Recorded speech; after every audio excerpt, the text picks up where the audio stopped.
Welcome back to the conversation. All right, so we talked about nutrition, keeping it simple, stupid nutrition. Now we're going to talk about keeping it simple, stupid training. What about training? All right, this is a little bit more complex, seeing as the best kind of training will depend very much on your current physique and the type of body you are interested in developing. So you will likely train differently depending on what you want to build muscle or tone down, for instance. Myself, I do a lot of athletic training to keep my body in the same way. As being a former athlete, I have to keep my body at a certain level, and that's what I'm used to, so I do whatever I can to make that level stay. So that being said, weightlifting is something that can benefit a large number of people automatically. That's just how it works. That's including women who want to get lean and toned. You know what I mean? Lifting weights does not always make you big, ladies. That's not how it works. You know what I mean? It helps in toning the body very well. And that goes the same thing for men too as well, unless you lift a specific way to get bigger. All right? Muscle is metabolically active.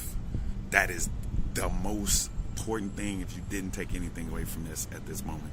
Muscle is metabolically active, meaning that when you become more toned, more muscular, you can burn more fat even when you're at rest. So while you're sleeping, taking a nap, whatever, you're burning. You're burning fat, and that is what it's about. Burning that fat off, getting it off your system, getting it off your body, that tire or under the arms, and whatever you got going on. Being muscular or having more muscle tone will help you achieve that. The other useful thing to recognize is that when you are toned, your tone, or when you are muscle toning, you can hide fat by pulling it in, and you can make the appearance of your skin looking more taut. So people like suck it in and they can make their skin look more taut. It's just that. Got stretch marks? Dieting is actually what is not needed in that situation. All right, so if you're dieting and you got stretch marks, that's not what you need. You actually, or neither is cardio. You need muscle tone that would hide your stretch marks. So those are little tricks of the trade that some people don't know, and I'm just sharing that with you so you guys get it and understand it. But doing a little cardio is important too, though, as well. So for weight loss and for general health, now you will be tempted by different types of training styles. One training style is called HIIT. It's high intensity interval training. It involves sprinting for short amounts of time, and then alternating between that, but brief periods of rest. All right, so that is itself, and its training regimen it's kind of awesome. I actually do that training regimen. I've been doing it since I've been playing sports. Most sports are kind of around that. It wasn't called that. It was called sports. It didn't have a name at the time, but it was high intensity interval training, and that's what we do as athletes. We do a lot of interval training because that's what our sports, or what your sport demands. The allure here is that it saves a lot of time. So a lot of people are so busy, I just need to do something quick and get in and get out. All right, so that's cool, and it's very efficient, which we know very much. You can use this training to burn fat and increase your health in a fraction of time. So you're not it's not that hour long of cardio and all that other stuff that some people do. It's hitting quick, fast, in and out, let's go. All right. But at the same time, what people miss out is the type of training is far harder than it seems and what they say. It takes a huge amount of willpower, dedication, and a basic level of fitness to begin with in the first place. So if you think about all that, just don't jump into a HIIT program and thinking, okay, I'm going to lose fat because it's faster or it's quicker or whatever. It's not always the best option for most people starting out.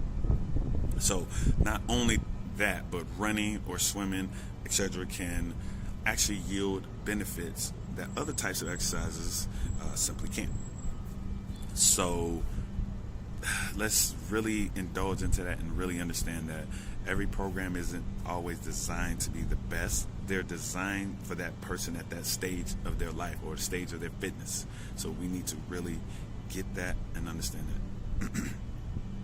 So instead, I recommend starting jogging, short distances.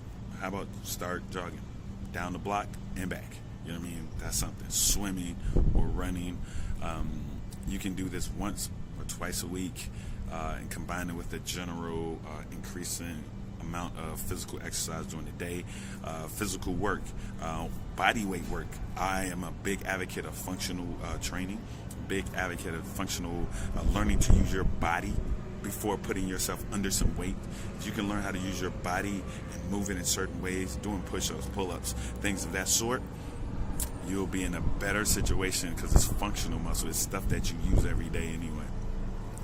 And one of the most easiest ways to start improving your health and fitness and burning calories in a day, walking. People don't walk anymore.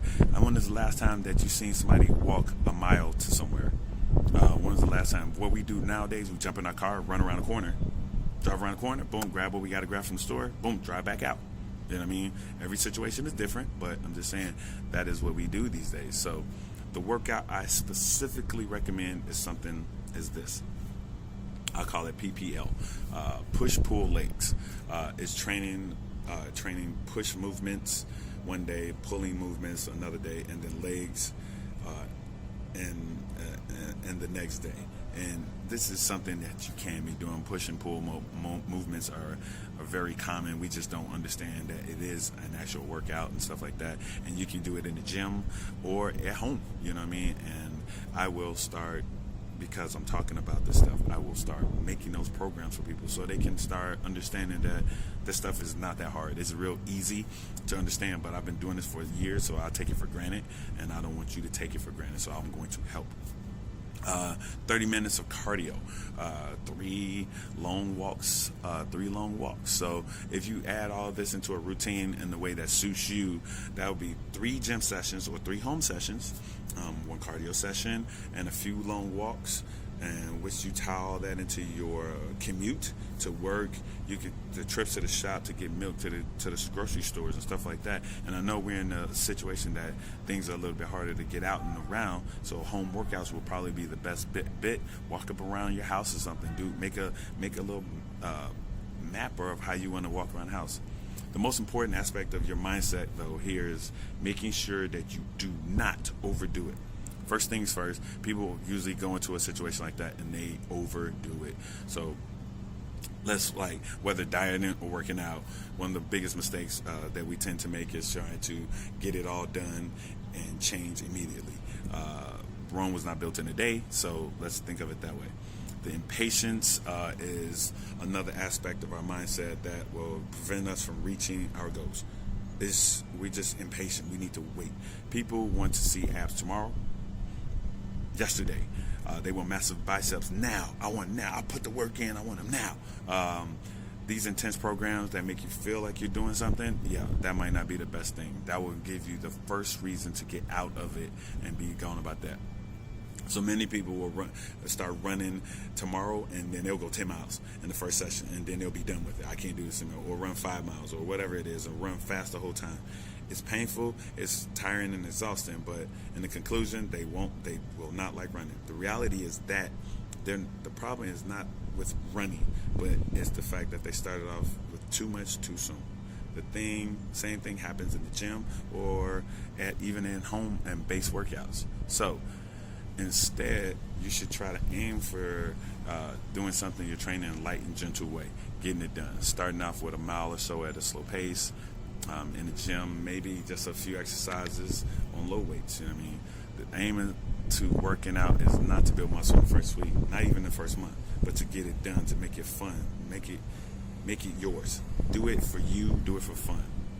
Over time, you will build your health and fitness naturally, and it will be done. So it's not impossible not to do. It's just something that you have to do. So don't rush it. Just enjoy it. Your main goal is to make sure this is a lifestyle, a part of your life. And we'll talk about the next conversation coming up. Peace.